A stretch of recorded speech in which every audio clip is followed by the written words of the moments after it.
So what's the solution? So how do we get that? Well, here's the thing. We got to recognize that wealth is intergenerationally created. Most people who get rich don't get rich in a lifetime. Oprah, that's once in a while. Bill Gates, that's once in a while. Most people are intergenerational wealth. That means what? That if black people want to catch up, we have to start saving wealth and passing it to the next generation. Our biggest problem ain't that we're splurging. Is that every time we splurge, we're stealing from our descendants.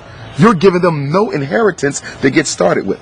But the white child, they're starting out $100,000 plus, $1 million plus. And I think we have to become more strategic in the way that we do our health plans, as well as our life insurance plans. Because what I'm learning with a lot of these white folk, a lot of them are getting their first, what you want to call a shock of wealth, through the life insurance policy of their parents. We talk about that too. So life insurance policy. So there's so many different strategies towards wealth that we're not even thinking about, because black people, our selfishness, it's also based on our, what you want to call it, emergency consciousness, survival instinct. We're only worrying about our life. We do not think about those who come after us. Now, you got to realize now, when we got out of slavery, white folks been already building wealth for a couple centuries. Right. We started behind the 8 ball. Okay? So you got to play catch up. How do you catch up with somebody who's 100 yards in front of you? You have to run faster than they are. That means we have to sacrifice our spending habits more than everyone else in order to catch up. How does a people who are at the bottom waste money more than people who are at the top?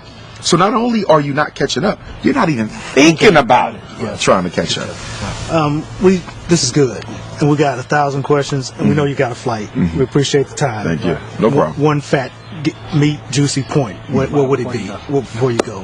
I would say that we have to build our own schools. Everything we're talking about, the only way it becomes normalized, the only way it becomes a part of the collective black consciousness, is if the children are raised with it as a group. Remember, all progress is group work. It's teamwork. That means we need all the children in Jackson to be taught the principles of financial empowerment. All the children of Jackson to be taught how to eat healthy. All the children of Jackson to understand what black family means and why it's so important. Until then, it's just a specialty. As we spoke earlier, diet being a specialty, wealth is a specialty. Think about it. If you're black and you're in the know about money and the laws of finance, you are a specialty. You are an eccentricity. You are an oddity. That's a problem. Because for white people, gaining wealth is a regular part of their everyday conversation. Even poor white people are regularly talking about wealth. Black people don't discuss wealth at all. We have to move it from the marginalized status it has and make it a mainstream topic of conversation. Is there an answer? I know you can't just drop a 2-second answer. No. Here's what I would say with the unity. Again, unity has to be incorporated into the collective consciousness, which means children have to be socialized to unite with one another. Remember, our kids are socialized to disunite. As a principal, right? I've had first graders, 6 and 7, talking about how black your skin is, how cheap your clothes is, how nappy your hair. You're 6. You just your first year in school. How do you know all this? The parents. We are teaching our kids to be Negroes. So the only way you're going to undo that is to teach them to be Africans, which is why I want my school to be residential. Because I know sending them back to the same house that created the illness after school is going to undo everything I do from 8 to 3. You got the kids for 16 hours. I got them for 8. I can't win. Because the brain is the creature of repetition. Whoever gets to this the most will rule it. What did Adolf Hitler say? Come up with a lie, keep on telling the lie, be consistent with it. It ain't got to be the truth.